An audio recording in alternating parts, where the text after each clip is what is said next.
Isang magandang umaga po sa ating lahat. Narito ang latest na weather update ngayong araw ng Lunes, February 17, 2025.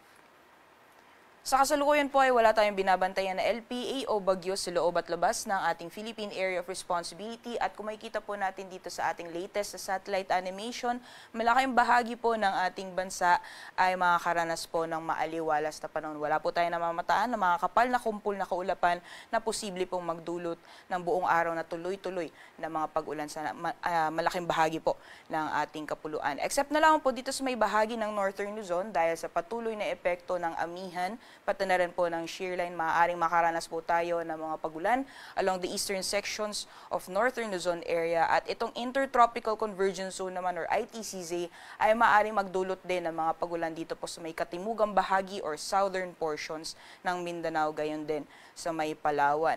At inaasahan po natin sa mga susunod na araw ay magpapatuloy po yung maaliwalas na panahon sa malaking bahagi po ng ating kapuluan within the next 2 days or hanggang sa darating na Wednesday. At pagdating po ng Thursday, may posibilidad na magdudulot po ng mga pagulan yung easterlies, yung mainit na hangin na nagagaling sa karagatang Pasipiko, ito po sa may eastern sections ng ating bansa.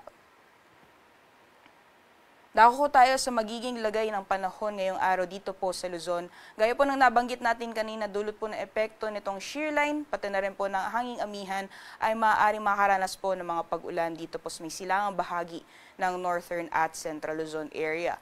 For areas po ng Batanes, gayon din sa Cagayan at sa Apayao, maaaring makaranas po tayo ng mga light to moderate na mga pag-ulan, dulot po ng epekto ng hanging amihan. At dito naman po sa may Isabela at Aurora, maaaring maranasan po moderate to at times heavy na mga pagulan, dulot naman na epekto nitong shear line. Kaya doble ingat po sa ating mga kababayan sa mga posibilidad ng mga pagbaha o pagguho ng lupa, lalong-lalo na po sa mga hazard or low-lying areas. Sa nalalawing bahagi naman po ng Luzon ay asahan po natin magpapatuloy yung maaliwalas na panahon. Magiging mainit po lalong-lalo na pagdating ng tanghali at may mga posibilidad lamang po ng mga panandalian o mga biglaang buhos ng ulan, dulot po ng mga thunderstorms. Mas madalas po yan sa hapon o sa gabi. Temperature forecast naman po para sa mga piling syudad dito sa Luzon, para sa Lawag, Tugigaraw, gayon din dito sa Metro Manila at sa Legazpi. Yung maximum temperatures po natin maaaring umabot ng 31 degrees Celsius. Agwat ng temperatura sa Baguio ay nasa 17 to 23 degrees Celsius at 22 to 30 degrees Celsius naman para sa Tagaytay. Sa magiging lagay naman po ng panahon sa nalalawing bahagi ng ating bansa for Palawan, Visayas, and Mindanao area, dahil po sa epekto ng Intertropical Convergence Zone or ITCZ, maaring maranasan pa rin po yung maulan na panahon dito po sa may Basilan, Sulu at Tawi-Tawi, gayon din dito sa Palawan, although more on the southern portions of Palawan area. And for the rest of Visayas and Mindanao, generally fair weather conditions pa rin po inaasahan natin ngayong araw, except na lamang po yung mga isolated na thunderstorms na mas madalas din pong nararanasan sa hapon o sa gabi. Temperature forecast naman po para sa mga piling syudad dito po sa Palawan. For Kalayaan Islands po, maximum temperatures po natin ay aabot ng 32 degrees Celsius at 24 to 31 degrees Celsius naman para sa Puerto Princesa.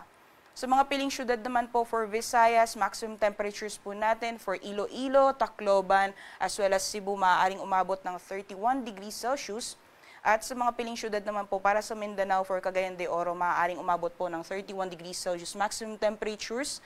For Metro Davao, nasa 24 to 30, and for Zamboanga naman, nasa 24 to 33 degrees Celsius. Para naman po sa magiging lagay ng ating karagatan, wala po tayong gale warning or babala sa matataas na mga pag-alon. Ngunit iba yung pag-iingat pa rin po or inaasahan pa rin natin yung katamtaman hanggang sa maalon po na karagatan dyan po sa mga dagat baybayin ng Northern Luzon. Kaya iba yung pag-iingat na lamang po sa mga planong pumalaot dyan po sa mga nasabing dagat baybayin.